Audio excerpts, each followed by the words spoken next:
जो हम मेहनतकश हैं, गरीब हैं, जो सम्मान से, जिसे सम्मान नहीं मिलता था, हम देश में दौलत पैदा करने वाले लोग हैं।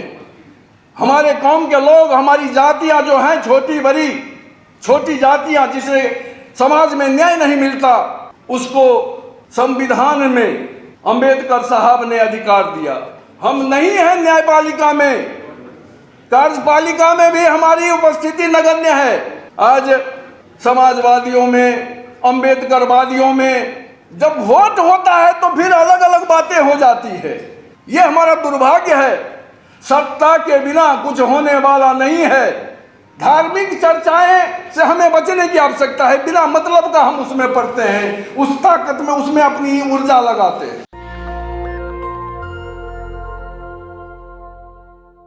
आज जो हम बैठे हैं यहाँ पर, पूरे देश के विभिन्न हिस्सों से इसमें चेहरे हैं। विश्वविद्यालयों में शोध करने वाले छात्र और आगे पढ़ने वाले छात्र हैं, जो देश की जिसे चिंता है और देश में बहुत कुछ करना है आगे आपको अपने जीवन में। आप यहाँ बैठे हैं और निश्चित रूप में आपकी, हमारी सबकी जिम्मेवारी है कि आप इस संदेश को, जो बीपी सिंह का सामाजिक न्याय है और सामाजिक न्याय को हम कैसे आगे ले जाएं, इसका विरासत जो हमें मिला है, इस विरासत को हम कैसे आगे तक ले जाएं।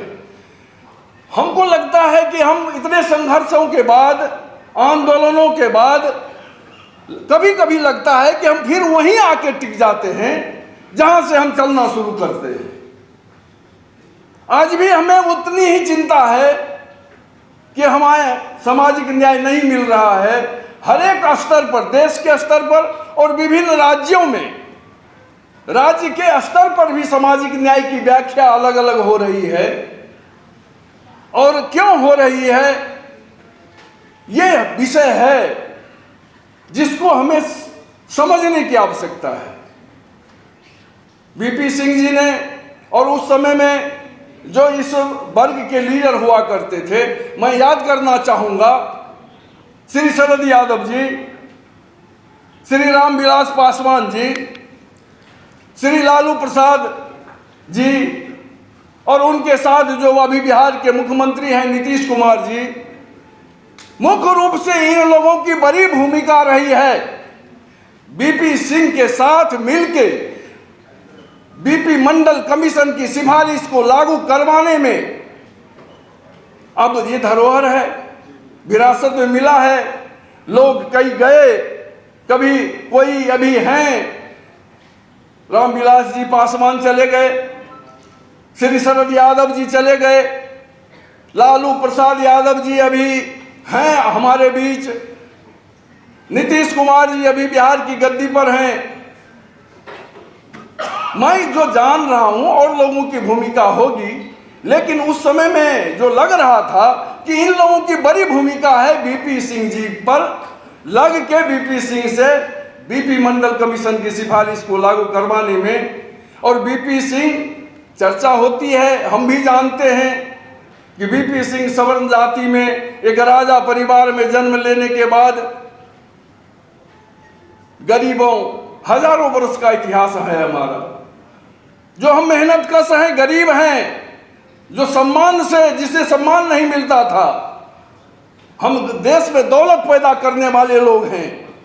हमारे कौम के लोग, हमारी जातियां जो हैं छोटी बड़ी, छोटी जातियां जिसे समाज में न्याय नहीं मिलता, उसको संविधान में अंबेडकर साहब ने अधिकार दिया। जब संविधान है तो अधिकार है। संविधान को के साथ छेड़छाड़ होने से हमें परेशानी होती है। आज अंबेडकरवादी हैं, गांधीवादी हैं, समाजवादी हैं, सभी लोग हैं, और हम कमजोर पड़ जाते हैं कभी कभी अपने संघर्षों में। हम अपनी बात सरकार पर, या जो सरकार बनती है, सरकार कैसे बन जाती है। विसैनी साहब बैठे थे, या बैठे हैं हमारे दानिश साहब बैठे हैं यहाँ पर, और हमारे नेता बैठे हैं, छगन भुजबल साहब बैठे हैं, डी राजा साहब बैठे हैं, जिनका अनवरत संघर्षों का इतिहास रहा है। गिरधारी यादव जी हमारे मित्र, बिहार से सांसद हैं, बैठे हैं। आखिर कौन सी बात हो जाती है कि हम सफल नहीं हो पाते हैं। हम सब दिन वही बात करते हैं कि हम जातीय जनगणना, और जब हम सरकार में आते हैं, हमारी सरकार में योगदान या हम थे 2004 से 14 तक, तो हमारी कुछ न कुछ भूमिका थी सरकार में। उस समय में चर्चा शायद कम हुई या नहीं के बराबर हुई।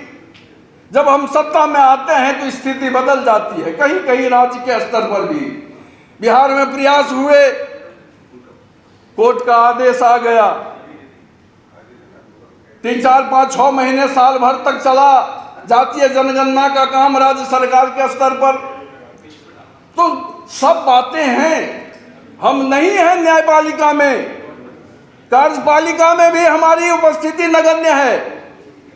आज समाजवादियों में, अंबेडकरवादियों में जब वोट होता है तो फिर अलग अलग बातें हो जाती है।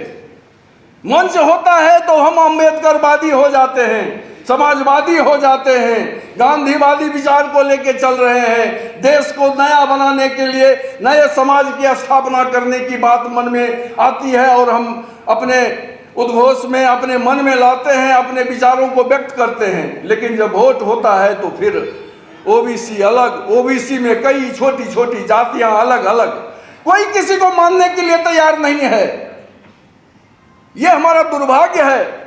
सत्ता के बिना कुछ होने वाला नहीं है, और जब सत्ता होगा तब निश्चित रूपेण हमें सफलता मिलेगी। आज क्यों नहीं हो रहा? चर्चा हो रही थी, सैनी साहब बोले, या हम लोग भी जानते हैं कि न्यायपालिका में हमारी हिस्सेदारी, भागीदारी क्यों नहीं आरक्षण है। ये बाबा साहब नहीं होते तो हम लोग होते कहाँ?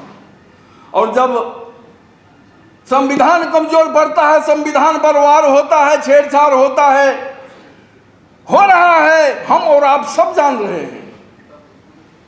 मित्रों, नौजवान हमारे जो पीढ़ी है हमारे इस कौम के, चाहे ओबीसी समाज का हो, शेड्यूल कास्ट, शेड्यूल ट्राइब्स का हो, हम अपने पुरखों का इतिहास नहीं जान रहे हैं, जानने में अभिरुचि भी नहीं है कि हजारों वर्ष का हमारा जो ये संघर्ष का इतिहास रहा है, इसे हमें याद करने की आवश्यकता है। बीपी सिंह जैसे लोग तो कभी कभी समय पर आते हैं, हम अपनी बातों को अपनी ताकत से मनवाते हैं। ऐसा नहीं है कि लोग स्वाभाविक रूप से हमारी बातों को स्वीकार करते हैं। हम निश्चित रूप में कृतज्ञ हैं। बीपी सिंह जो देश के प्रधानमंत्री थे, देश के प्रधानमंत्री जो लंबे समय से बीपी मंडल की सिफारिश ठंडे बस्ते में थी, जिसको लागू करने का काम किया, और हम लोगों के लीडर ने मनवाने का काम किया, तो ये इतिहास है हमारा। मैं नौजवान जो विश्वविद्यालयों में शिक्षारत हैं, महाविद्यालयों में हैं, जो बुद्धिजीवी, जो जिनकी लेखनी चलती है, उससे एक ताकत पैदा होती है। नौजवानों को आगे आने की आवश्यकता है। आपकी बड़ी भूमिका है, लंबा संघर्ष है। ऐसा नहीं है कि हम सब बाजी मार लेंगे 2, 4, 10, 20 वर्ष, 25 वर्षों में। ये आज़ाद हिंदुस्तान, और हमें लगता है मुख्य रूप से, कभी कभी मैं व्यक्तिगत रूप से अपनी बात कहता हूं कि धार्मिक चर्चाएं से हमें बचने की आवश्यकता है। बिना मतलब का हम उसमें पढ़ते हैं, उस ताकत में उसमें अपनी ऊर्जा लगाते हैं। जो कुछ अच्छा लगता है उसको स्वीकार करना है, जो अच्छा नहीं लगता है उसका बहिष्कार करना है, आगे जाना है। और धर्म तो ऐसा विष है जिसके नाम पे हम कहीं नहीं रहते। धर्म और जातियां क्यों नहीं, हम चाहें तो एक क्षण में पूरे हिंदुस्तान में हमारा साम्राज्य स्थापित हो सकता है। ये जो वर्ग जो हम अपने अधिकार के लिए भीख मांगते हैं, ये विडंबना है हमारी कि हम अपने अधिकार की याचना करते हैं, संघर्ष कर रहे हैं, मर रहे हैं, लाठियां खा रहे हैं, झेल रहे हैं। हो क्या रहा है? इसलिए नौजवानों, जो विश्वविद्यालय में और एका होनी चाहिए अंबेडकरवादियों में। अभी चर्चा हुई, अरविंद जी उद्घोषक बोल रहे थे कि ये जो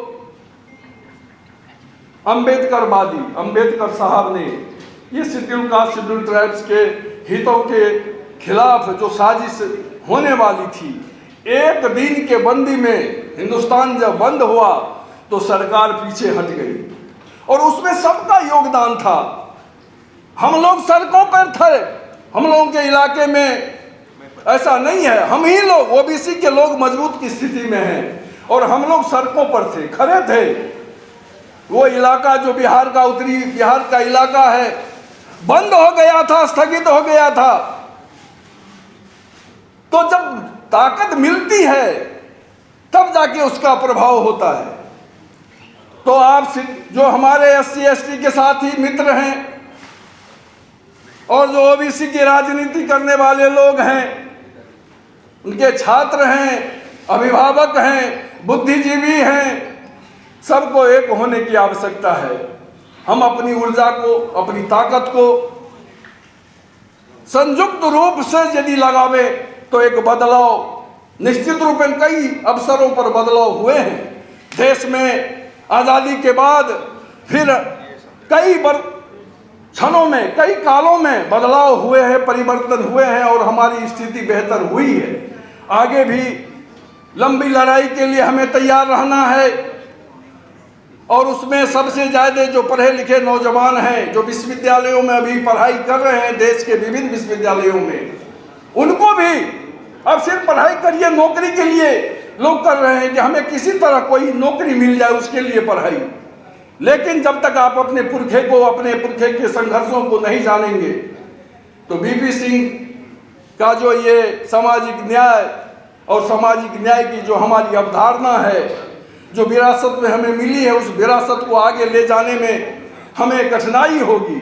इसलिए मित्रों और साथियों, इस सभागार में मेरे जैसे साधारण लोगों को बिहार के इस नेपाल के बॉर्डर से आने का सौभाग्य मिला, आपके बीच अपनी बातें रखने का, तो मैं शुक्रगुजार हूं आयोजकों के प्रति कि आपने हमें बुलाया। मैं भी अपनी बात शेयर किया आपसे और अंत में मैं आप लोगों से फिर विनम्र आग्रह करते हुए कि हमारी ये जो विरासत है, ये सामाजिक न्याय की विरासत, इसको आगे ले जाने की जिम्मेवारी हम तमाम साथियों की है और हम बीपी सिंह साहब के प्रति सच्ची श्रद्धांजलि अर्पित करते हुए, अपने पुरखों के संघर्ष को याद करते हुए आगे की लड़ाई के लिए, संघर्ष के लिए हमें गोलबंद रहना है।